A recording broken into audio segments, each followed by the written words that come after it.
Hello friends, welcome back on my channel again.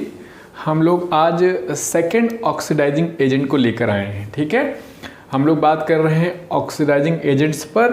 तो जो हमारा दूसरा ऑक्सीडाइजिंग एजेंट है वो है परऑक्सी एसिड।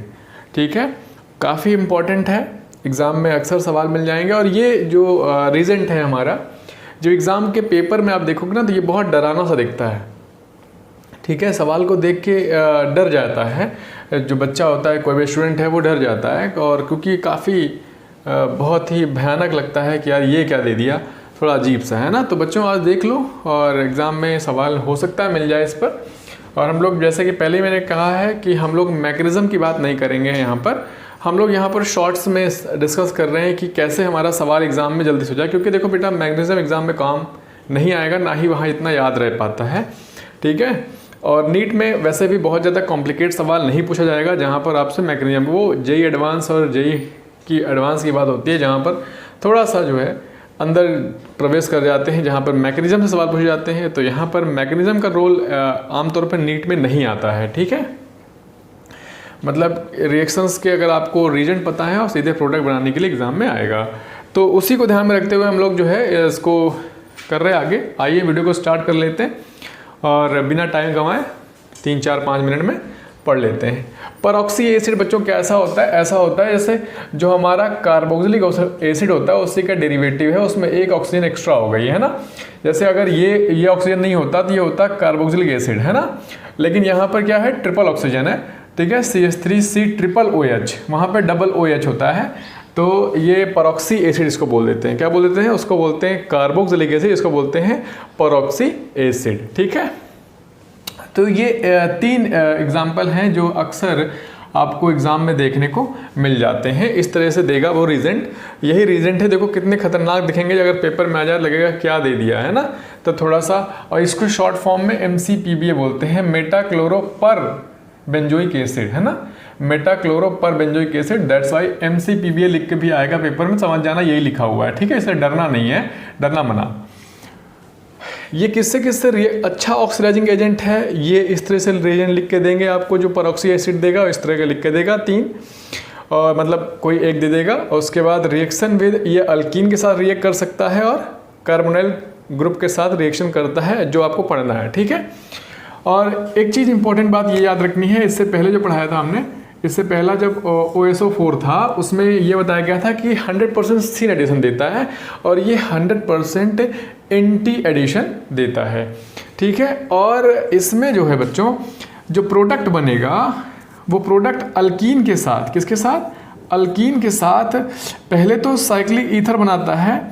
वो साइक्लिक ईथर हाइड्रोलाइज हो जाता है, हाइड्रोलाइज करने के बाद क्या हो जाता है, एंटी डायोल बनाता है। वहाँ पर हमने पढ़ा था सिन डायोल बनाता है, यहाँ पर एंटी डायोल बनाता है। साइक्लिक ईथर को इपॉक्साइड कंपाउंड भी कहते हैं ना। तो अल्कीन के साथ परऑक्सी एसिड बनाता है साइक्लिक ईथर, और उसके बाद हाइड्रोलिसिस होती है, वो फिर एंटी डायोल बन जाएगा है ना। वो ऐसे जो हाइड्रोलिसिस होगी वो एसिडिक हाइड्रोलिसिस दे सकता है और या बेसिक हाइड्रोलिसिस दे सकता है। ठीक है बच्चों, एसिडिक हाइड्रोलिसिस या बेसिक हाइड्रोलिसिस देगा तो आप पहचान जाओगे एग्ज़ाम में आराम से, है ना, H3O+ ऐसा। तो एसिडिक हाइड्रोलिसिस या बेसिक हाइड्रोलिसिस आपको देगा एग्जाम में, आप समझ जाना। एंटी डायोल बनेगा, तुरंत देखना इसको, परऑक्सी एसिड है तो एंटी डायोल बनेगा। ठीक है, आओ जरा आगे देखो कि अगर ये अल्कीन, जैसे मैंने कल भी कहा था, अल्कीन 2 तरह की होती है। अल्कीन सीस अल्कीन हो सकती है, अल्कीन ट्रांस हो सकती है। अगर सीस अल्कीन है तो जो प्रोडक्ट बनेंगे वो रेसमिक मिक्सचर बनेंगे, एकदम उल्टा है ना। OSO4 का एकदम अपोजिट में है, देखो रेसमिक मिक्सचर बन रहा है यहाँ सीस केस में, और ट्रांस के केस में बन रहा है मीजो कंपाउंड्स बनेंगे। ठीक है, तो उसके बाद एक बात और डिस्कस कर लेते हैं कि जब कार्बोनाइल कंपाउंड के साथ जो रिएक्ट करेगा, तो कार्बोनाइल कंपाउंड के साथ ये ईस्टर देता है प्रोडक्ट में। क्या देता है? ईस्टर। ईस्टर समझते हैं आप लोग, है ना। कार्बोक्सिलिक एसिड का डेरिवेटिव होता है ना, होता है जैसे ऐसा होता है ना, OCH3 है ना। ये वाला जो होता है ऐसे मान लो, ये जो होता है ये किसका है? ईस्टर का है ना, साइन होता है, फंक्शनल ग्रुप है ये एक, है ना। That is acid derivative. Okay, let's आइए हम लोग एग्जाम्पल से समझ लेते हैं कि एक्चुअल में क्या होता है, कैसे एग्जाम में सवाल आएंगे। जैसे वो क्या करेगा, मान लो इसने कोई अल्कीन दे दी, ये अल्कीन वो कैसी भी हो सकती है, हमने यहाँ पर साइक्लिक अल्कीन लिया है। तो अगर ये अल्कीन दे दिया, ठीक है, और ये कंपाउंड दे दिया, परऑक्सी एसिड दे दिया कोई भी, तो ऐसे केस में क्या होता है, जो ये डबल बॉन्ड है ये ब्रेक होकर बाहर ईस्ट साइक्लिक क्या बना लेगा, साइक्लिक ईथर बना लेगा। साइक्लिक ईथर का मतलब एपॉक्साइड बना लेगा, और उसकी जब हम हाइड्रोलिसिस करेंगे तो एंटी डायोल बनेगा। देखो दोनों ऑक्सीजन, दोनों OH जो है वो अलग अलग प्लेन में जाएंगे, ठीक है।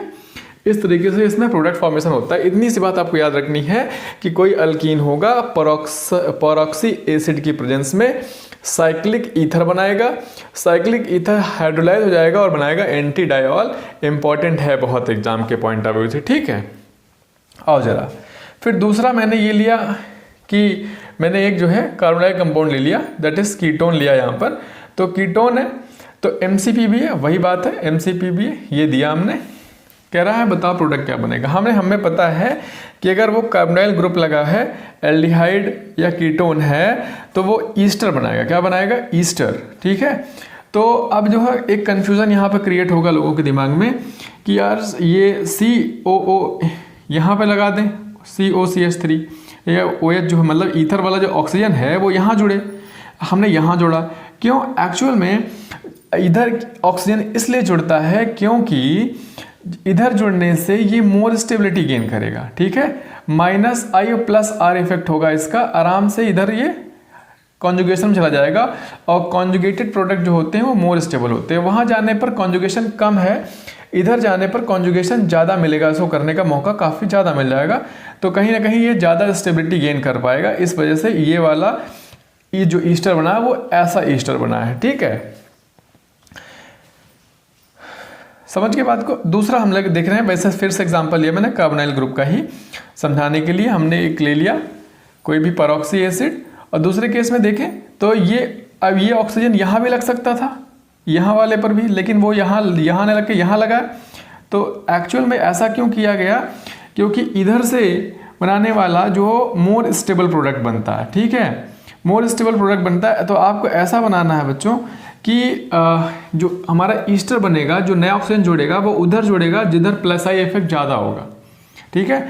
जिस उधर जुड़ेगा, जैसे इस कार्बन के और इस कार्बन के बीच में इस पर देखा जाए तो इसका +I इसके कंपेरिजन इस कार्बन का +I ज़्यादा है। क्यों? क्योंकि इसके पास डोनेटिंग ग्रुप लगा है, +I ग्रुप इसके साथ पास है, जबकि इसके पास +I ग्रुप नहीं है। इसका मतलब ये कार्बन है, ये इसकी स्टेबिलिटी ज़्यादा है, क्योंकि ऑक्सीजन लगाओगे ऑक्सीजन का -I होगा, और -I होने से इस पर इफेक्ट आएगा, तो ये उसको क्या करेगा, न्यूट्रलाइज कर देगा, है ना। C+I जो होगा वो इसको न्यूट्रलाइज करेगा। तो यहाँ पर ये वाला कार्बन ज़्यादा स्टेबल होगा, और ये ऑक्सीजन यहाँ लगा दें तो इसको स्टेबलाइज करने वाला जो ग्रुप है वो कम है। यहाँ पे दो तरफ से देखो +I, इसको दो तरफ से स्टेबलाइज हो रहा है। ये वाला कार्बन इधर से स्टेबलाइज एक ही तरफ से होता, इस वजह से ये वाला ईस्टर बनने की संभावना ज़्यादा है, मतलब मेजर प्रोडक्ट वो वाला ईस्टर बनेगा। फिर से आप एक बार फिर से सुन लो कि अगर कोई अल्कीन है परऑक्सी एसिड की प्रेजेंस में, वो बनाएगा साइक्लिक ईथर बनाएगा, ठीक है। Cyclic ether that is epoxide compound, वो हाइड्रोलाइज होगा, हाइड्रोलाइज करने के बाद वो एंटी डायोल प्रोडक्ट बनाएगा। दूसरा, अगर वो कोई कार्बोनाइल ग्रुप है तो MCPBA मतलब कोई परऑक्सी एसिड की प्रेजेंस में वो बनाएगा ईस्टर, ठीक है। ईस्टर ऐसा होता है, तो देखो अब ये ऑक्सीजन उधर भी लग सकता था, इधर भी लग सकता था। इधर क्यों लगाया, इधर वाला प्रोडक्ट ही बनेगा। क्यों बनेगा? क्योंकि इधर से वो स्टेबिलिटी ज़्यादा गेन कर पाएगा, ठीक है, ज़्यादा कॉन्जुगेशन बढ़ जाएगा, जिसकी वजह से ये ज़्यादा स्टेबिलिटी गेन कर पाएगा। उधर ही जब इसमें देखें, दूसरा हमने लिया, ये ऑक्सीजन इधर भी लग सकता था, इधर भी लग सकता था, तो हमने इधर क्यों लगाया? क्योंकि इधर लगने से जो एटम है वो सारे ज़्यादा स्टेबिलिटी गेन कर पाएंगे। तो ऐसा याद रखो कि जो नया ऑक्सीजन जुड़ेगा वो मोर स्टेबल कार्बन की तरफ जुड़ेगा, दैट इज जिधर +I इफेक्ट ज़्यादा होगा उधर जुड़ेगा, या बोले तो दूसरे भाषा में बोले तो जिधर हाइपर कॉन्जुगेशन ज़्यादा होगा वो उधर जाकर जुड़ेगा। देखो ना, इसके अल्फा कार्बन कितने, एक अल्फा ये है तो 3 2 5 है, इसके अल्फा चेक करोगे तो 2 ही हैं, 2 हाइड्रोजन है, इसके पास 5 हाइड्रोजन, तो इसके पास ज़्यादा स्टेबिलिटी है। तो हम कहेंगे कि ऑक्सीजन जो जुड़ेगा ईस्टर का बनने वाला वो इधर जुड़ेगा जिधर से +I या हाइपर कॉन्जुगेशन क्या हो, ज़्यादा हो। ठीक है, तो ऐसे आप याद रखो कि इससे बहुत आसान है, बहुत सिंपल सा प्रोडक्ट बनेगा। ठीक है, बहुत आराम से आप बना पाओगे प्रोडक्ट को। ठीक है, इतनी सी बात इसमें याद रखनी है बस। ठीक है, थैंक यू। मिलते हैं अगले ऑक्सीडाइजिंग एजेंट के साथ नए वीडियो में।